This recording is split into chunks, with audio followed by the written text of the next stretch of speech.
सबई जन गोपाल के सबई भूमि गोपाल की, ये बुद्धि रख के सब में गुण देखो, नहीं देखिए दोष सब में। हर कोई परफेक्ट नहीं होता इस संसार में, सब में दोष होते हैं, लेकिन दोष देखना नहीं है, हमें गुण देखना, क्वालिटीज देखनी। वही गुण देखते देखते देखते देखते देखते देखते एक दिन आपका ऐसा स्वभाव बन जाएगा। और ये बात मैं बोल रहा हूं, इसका मतलब मैं नहीं करता ऐसा नहीं, मैं बहुत प्रयास करता हूं कि मैं किसी में अवगुण ना देखूं। हमारी निंदा करने वाले लोगों की बातें भी जब मेरे सामने आती हैं कि आपके बारे में ऐसे बोल रहे थे, आप, हम कहते कोई बात नहीं, उसमें भी एक गुण देखो, उसकी कोई अच्छाई तो होगी। और ये भागवत जी की कृपा है कि ऐसे गुण बन पाते हैं, सब में गुण देखो, किसी में दोष नहीं। उत्तम उत्तम व्यक्ति का लक्षण है, वो सब में अच्छाइयां देखता है। और धीरे धीरे अच्छाइयां देखते देखते देखते देखते दृष्टि में एक क्वालिटी आ जाएगी कि जहां देखेगा उधर श्याम सुंदर दिख जाएंगे। कई ऐसे मेरे मित्र हैं वृंदावन के, उनको कहीं ना कहीं ठाकुर जी दिखते हैं, वो फोटोज भी खींचते हैं। कोई वृक्ष देखेंगे उसमें आकृति दिख जाएगी, सामान्य को नहीं दिखी उनको दिख जाएगी। बादल देखेंगे बादल में आकृति दिख जाएगी, पत्थर देखेंगे पत्थर में आकृति दिख जाएगी। ये कपड़ों में सरवट आ जाती है, हम लोगों को लगा उनको वहां भी ठाकुर जी की आकृति दिख जाती है। व्यक्ति विशेष में ठाकुर जी का भाव दिखने लगता है। गुण देखने से भगवत दर्शन की प्रारंभिक सीढ़ी प्रारंभ हो जाती है। उत्तम नहीं बन सकते तो मध्यम बनने का प्रयास करो। मध्यम क्या, मध्यम कौन? ईश्वरे तदधीनेषु बालशेषु दुसस्तु च प्रेम मैत्री कृपापेक्षा यह करोति समध्यम। मध्यम भक्त कौन है? ध्यान से समझ। वैसे ये मेलबर्न वाला सेशन इतना बढ़िया लग रहा है हमको, आपको कागज पेन लेके बैठना चाहिए, लिखने वाला ये क्वालिटीज हैं, ये सब निर्माण करना चाहिए। पर अच्छा आप लोगों की मेधावी बुद्धि है, याद कर लोगे ना जल्दी है? कल एग्जाम ले लें आप सबका, 2 दिन में क्या सुनाया हमने। वैसे ही कल मंडे है, एग्जाम की बात सुन के और कम लोग आएंगे।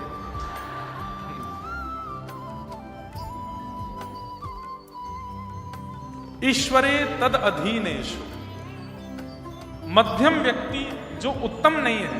उत्तम कौन? जो सब में ठाकुर जी को देखे। ठाकुर जी नहीं देख सके तो सब में गुण देखे। लेकिन जो यह नहीं कर पा रहा है वो मध्यम बनने का प्रयास करे। मध्यम की स्थिति क्या है? ईश्वरे तद अधीनेषु, वो ठाकुर जी में और इंसानों में भेद तो रखता है।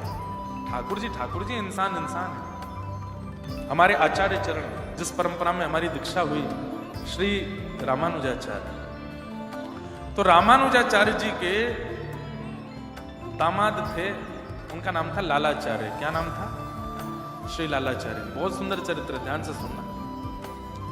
तो श्री लालाचार्य जी रामानुजाचार्य जी से दीक्षा ली उन्होंने। तो दीक्षा लेने के बाद उन्होंने एक दिन आचार्य चरण से पूछा कि आप अपने शिष्य को कुछ आज्ञा दीजिए। तो रामानुजाचार्य जी ने आज्ञा दी, सब में ठाकुर जी का दर्शन करो, सब में परमात्मा को देखो। तो लालाचार्य जी बोले, गुरुदेव क्षमा, आपकी आज्ञा काटना तो नहीं चाहिए मुझे, लेकिन मैं जो बात है वो स्पष्ट कह दूं। क्या? मैं भगवान को सब में नहीं देख सकता। इंसान इंसान है, भगवान भगवान है, मैं उनको कैसे देख लूंगा साथ में? तो रामानुजाचार्य जी बोले, मुझे ये बात बहुत अच्छी लगी आपकी। ये कई लोग होते हैं ना कि गुरु ने कुछ कह दिया, कर तो नहीं सकते, लेकिन जबरदस्ती दिखाने के, हाँ हाँ गुरुदेव आप तो बस आज्ञा करो, जो कहेंगे वो करने को तैयार हैं, आप तो बस कहने की देरी करो। ऐसी बड़ी बड़ी बातें नहीं की, आपने स्वीकार किया कि मैं नहीं कर पाऊंगा। सब लोग इधर देखो, ध्यान से। तो लालाचार्य जी बोले कि मैं सब में परमात्मा को नहीं देख पाऊंगा, कोई और आज्ञा कर दीजिए। तो दूसरी आज्ञा करते हुए आपने कहा कि सब में अपने गुरु को देखने लग जाओ, गुरु का दर्शन सब में करने लग जाओ, ये आज्ञा का पालन करना। लालाचार्य जी फिर से बोले, क्षमा करें मैं ये भी नहीं कर पाऊंगा, सब में अपने गुरु मेरे गुरु हैं, सब में उनको कैसे देख लूंगा मैं? तो रामानुजाचार्य जी बोले तीसरी आज्ञा। बोले क्या? जो भी तिलक, जो भी कंठी और जो भी धोती या फिर किसी भी रूप में वैष्णव रूप में दिखे उसको अपना कोई संबंधी मानो। लालाचार्य जी बोले हाँ ये कर सकता, भले ही नाम नहीं जानते, पहचानते नहीं है, गांव नहीं पता, कुछ नहीं, पर जो भी वैष्णव भेष में दिख जाए उसको अपना कोई संबंधी मान लो, ये काम कर लोगे? बोले हाँ ये कर लेंगे। बोले बस हमारी आज्ञा है, आज के बाद तिलक धारण करने वाले, शिखा धारण करने वाले, गले में घंटी पहनने वाले, धोती पहनने वाले वैष्णव कहीं से भी हैं, उनको तुम अपना संबंधी मानो। लालाचार्य जी बोले ठीक है। लालाचार्य जी की स्थिति ऐसी हो गई कि जैसे ही कोई तिलकधारी दिखता ना तो अपनी पत्नी से बोलते देखो क्या हमारे छोटे भाई आ रहे हैं, तो थोड़े युवा दिखते, थोड़ा अच्छा शरीर होता है, युवा हैं, तो देखो हमारे छोटे भाई आ रहे हैं, तुम्हारे देवर आ रहे हैं, नाम नहीं पता है, गांव नहीं पता है, लेकिन पहुंच जाते, आइए आइए आइए भैया, कब आए? तो सामने वाला कहता आप कौन? अरे हम दोनों बचपन के बढ़िया भाई हैं, दूर के भैया हूं मैं तुम्हारा, हमारा परिवार एक ही है। बोले कैसे, थोड़ा बताओ तो, हमारा परिवार एक ही। बोले बाद में बात करेंगे, घर चलो पहले। घर लेकर के आते, पैर धोते, घर में बैठाते, भोजन कराते, उनके अंग पर इत्र लगाते, इतना उनका सम्मान करते कि वो व्यक्ति भूल ही जाता पूछना कि हम भैया कैसे हैं दोनों। 2-4 दिन खातिरदारी करते, ठीक है भैया अगली बार जरूर आना। बोले हाँ आऊंगा। कोई वयोवृद्ध दिखते, तिलक गले में कंठी पहने दिखाई देते, पत्नी से कहते देखो घूंघट कर लो। बोले क्यों? तुम्हारे चाचा ससुर जी आ रहे हैं। मतलब जो तिलकधारी है, जो शिखा सूत्रधारी है, जो वैष्णव भेष में है, वो मेरा है। ये लालाचार्य जी ने नियम ले लिया। एक बार की बात, पूरे नगर में हल्ला जैसा फैल गया था कि लालाचार्य जी के तो सब संबंधी हैं, तिलकधारी हों, कंठीधारी हों, धोतीधारी हों, सब इनके ही हैं। अच्छा आप एक बात सुनेंगे हमारी, आज भी संसार में ऐसे लोग हैं, पर वो तिलकधारियों को संबंधी नहीं बनाते, तो धोती वालों को, कंठी माला वालों को नहीं बनाते, दाम वालों से संबंध बना लेते। जैसे दिखाई देता खूब दाम है, भैया आप हमको हमारे काका जी जैसे लगते हो, हम चाचा बोल लिया करें आप। हाँ बोल लो भैया क्या बुराई है। बहन जी आप तो हमको मौसी जैसे, हमारी मौसी बिल्कुल आपकी जैसी दिखती थी, पता है ना कि मर्सिडीज से उतरे हैं बाहर, आप तो मौसी हो हमारी। मौसी जी, अब दूसरा कोई पूछे तुम्हारे भतीजे? नहीं वो हमको धर्म की मौसी बना लिया उसने। वो धर्म की मौसी नहीं है, दाम की मौसी, दाम के चाचा, दाम के जीजा जी। कई लोग ऐसे मिलते हैं मुझे, दुनिया में घूमते हैं ना, हमको बहुत लोगों की परख भी हो गई है।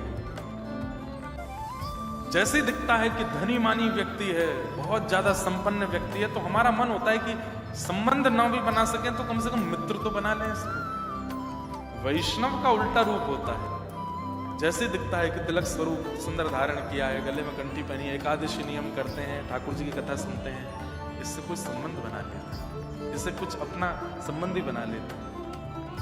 लालाचार्य जी ने संबंध बनाए। एक बार उनकी पत्नी कावेरी जी में जल भरने के लिए गई थी और उनकी सब सहेलियां तो मजाक करती रहती थी, आज कोई नहीं आ रहे तुम्हारे देवर, ससुर जी या भैया, कोई तो आ रहे होंगे घर पे। तो लालाचार्य जी की पत्नी कहती मजाक मत बनाया करो, मेरे पतिदेव का नियम है, मैं उसका पालन करती हूँ। जो भी तिलक शिखा सूत्र में है वो सब हमारे संबंधी। इतने में ही एक लाश बहती हुई जा रही थी नदी से, एक शव बहता हुआ जा रहा था, उनके गले में कंठी थी। शव के गले में कंठी देख करके वो जो सहेलियां थी बोली अरे घूंघट कर ले। बोले क्यों? कहीं तेरे देवर तो नहीं जा रहे? देख, शव का जैसे ही दर्शन किया, शव के गले में कंठी देखी, पत्नी दौड़ करके गई। अच्छा एक बात तो है बंधुओं, सुंदर पत्नी मिल जाए, योग्य पत्नी मिल जाए, अच्छा भोजन बनाने वाली मिल जाए, अच्छा बोलने वाली मिल जाए, आपकी बात मानने वाली मिल जाए, या पत्नियों को ऐसे पति मिल जाए,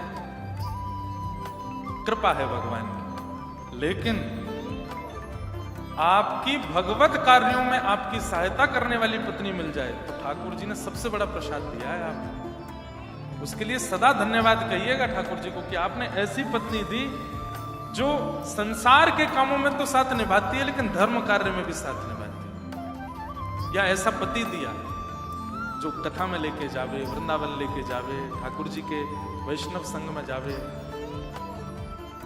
यही जोड़ी सबसे बढ़िया जोड़ी है, जो दोनों साथ में कथा सुनने आते हैं, जो दोनों साथ में भजन करते हैं, जहां दोनों साथ में ठाकुर जी की सेवा करते हैं। नहीं तो अधिकतर घरों में पति सेवा करते हैं तो पत्नी मजाक बनाती रहती है उनका, पत्नी सेवा करती हैं तो पति सोते ही रहते हैं।